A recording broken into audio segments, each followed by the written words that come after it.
a day. Oh my god. My foot's still recovering. So, the Zhongyi Speedmaster, the MITAKON 85mm f1.2, does not come with a lens hood. This lens hood is mine. It comes off of a Nikon.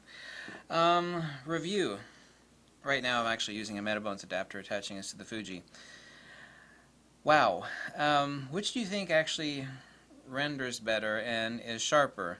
The Zeiss planar 85mm 1.4 at 1.4 or the MITAKON 85mm 1.2 at 1.2? Let me turn it over here to f1.2. Well, the answer is the MITAKON. Is not only sharper, but now bokeh is personal preference. The Zeiss has some slight bubble bokeh with purple outer peripherals, which is somewhat synonymous with a lot of older M42 lenses. I actually like that a lot. Most people consider it to be busy and distractive from the main subject. Well, nobody calls it that. And I've got some test samples below. I need to post up a lot more pictures, but I've got like 5 links below that you can click on to take a look at the rendering from the MITAKON 8512.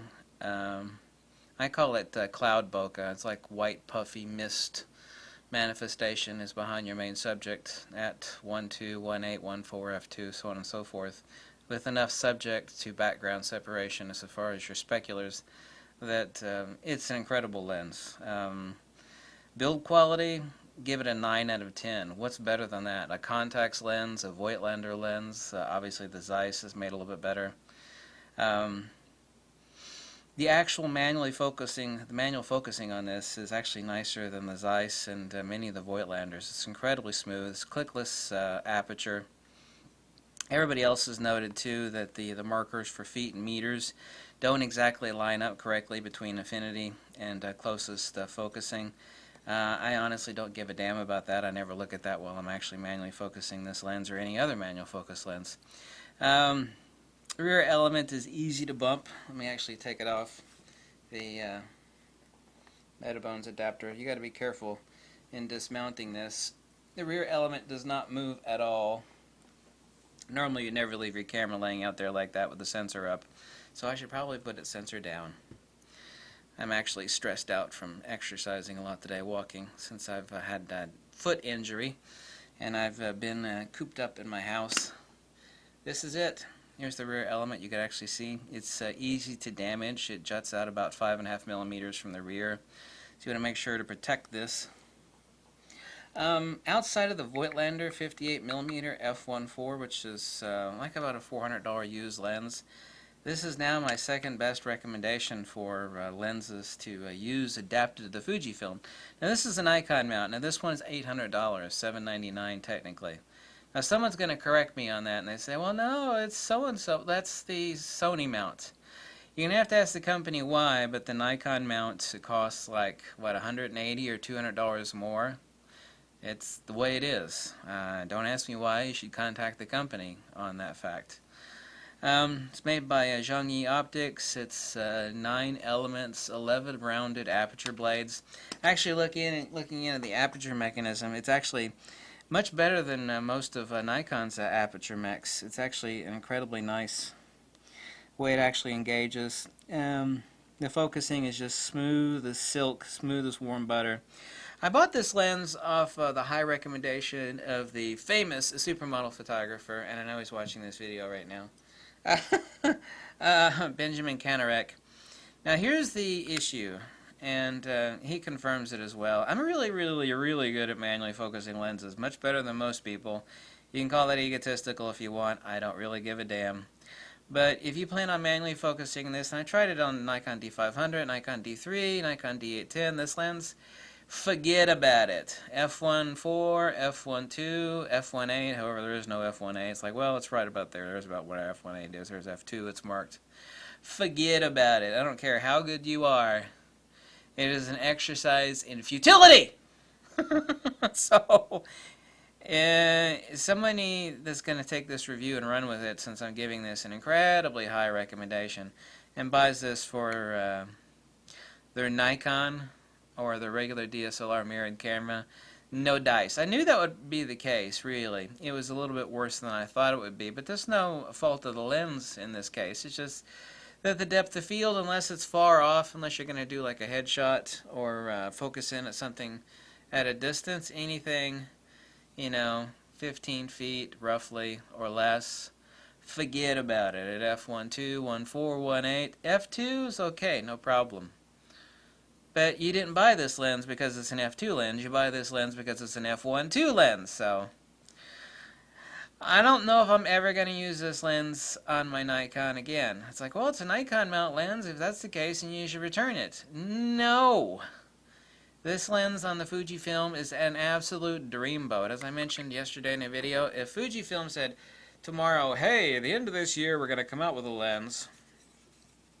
Okay, folks, and it is going to be a manual focus lens, but it's going to be an 85mm f1.2.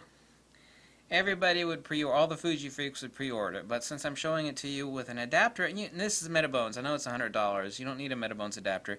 You can get the K&F adapter off of eBay for $10 or $12. It's $20 or less, whatever. I think they jacked the price up on them now. This lens is exquisite.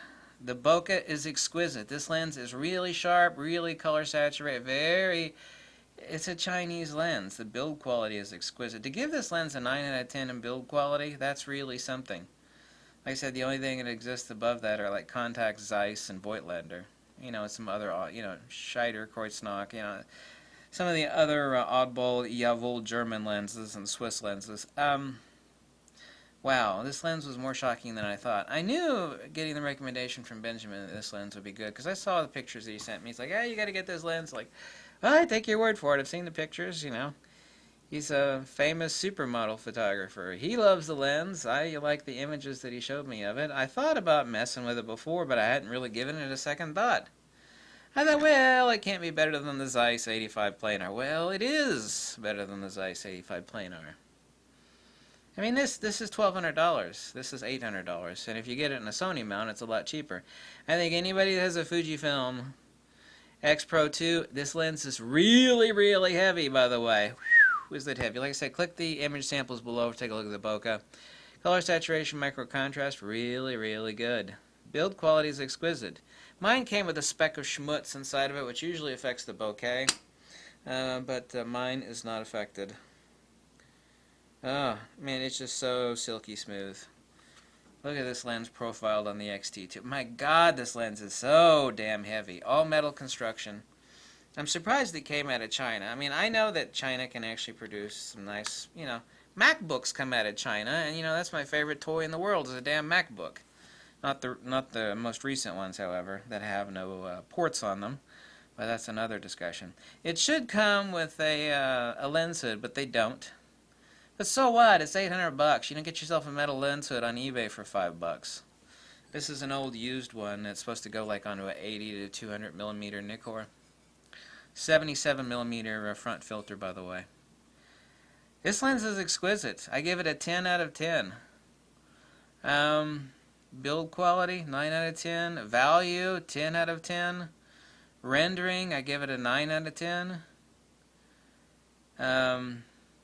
Since this lens, it has no CPU context, by the way, so there's no non-AI metering on, and I'm not going to use it on my Nikon anyway, but I don't give a damn about that. Stick in manual or aperture priority or shutter priority, whatever you want. Excellent lens. It does come in a little fancy fake leather case. I don't give a damn about that either. It's a lot more than you get with a Zeiss, but who gives a damn about the case? Some people actually do give a damn about that kind of superficial crap. I don't. I do lens reviews differently, but I do a lot of lens reviews, and I've messed with more lenses than the rest of the knuckleheads out there on YouTube. So when I say that this lens is a must-own, for the Fujifilm, like I said, if you buy this lens because it's an f1.2, you're gonna want to scratch your eyeballs out if you're gonna try to use this on a DSLR camera at 1.2 or 1.4. It's just an exercise in futility, and Mr. Canarak, confirms that fact. Unless, you're going to shoot off at distance. If you're going to have a model 20 feet away and you want to shoot at 1.2, hey, great, that's not going to be an issue. But, at 1.2, you're talking, 20 feet, 15 feet, really 15 feet or less for a lot of stuff you want to do. And at 1.2 and 1.4 on a DSLR, no dice. But with focus peaking on a Fuji, I hit it. Boom, boom, boom. And this lens is sharp. Even the corners are relatively, this lens should not be that sharp at 1.2, corner to corner, but it is. This lens will flare kind of easily. Don't really give a damn about that. It's not really an issue. This lens is a value. It's made well. It's not made well. It's made a lot better than well. I was actually surprised. I knew I would be, from all the information I got off of Mr. Canarak. Fashion photographer to the creme de la creme, I should say that. That I would be happy with the lens, but I had no idea it would be this good. And it really is this good. I can actually say that now that there are 3 lenses that I would say are must-haves, well, 3 or 4. One's a Voigtlander 58mm 1.4 Nocturne, and the other one, in no particular order, is this one. Because it is the case that if Fuji said, we're going to come out with an 85mm 1.2 in a Fuji mount later this year, but it is going to be a manual focus only lens, people would flip out. But so what? There's an adapter on the back. So damn what? It works exquisitely in the Fuji. Exquisitely. So very happy. And I don't say that often. Oh, I don't. It takes a lot to impress me. So, Excellencia. It's really about all I have to say about it. I've been enjoying shooting it a lot. I'm going to continue to enjoy shooting it tomorrow. Hope you like this review. If you do, you can always make a small donation. Tell me to jump off a cliff. Click the links below for an indication on the bokeh and the color rendering and the saturation and the overall of the lens. Like I said, the 9 elements, 11 rounded aperture blades. It's silk, sex, and sugar. It is, considering it's Chinese too. This is a really damn good lens.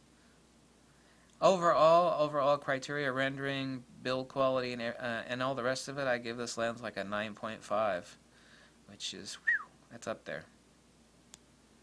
This lens should not be $200 more in a Nikon mount versus a Sony mount, so you're going to have to ask the company the reasoning behind that crap. I'm sure there's some sort of logic behind it, but it is unknown to myself. So, but that's the case everywhere you go to buy it. So, thanks for watching. Catch you later. Bye. Ow.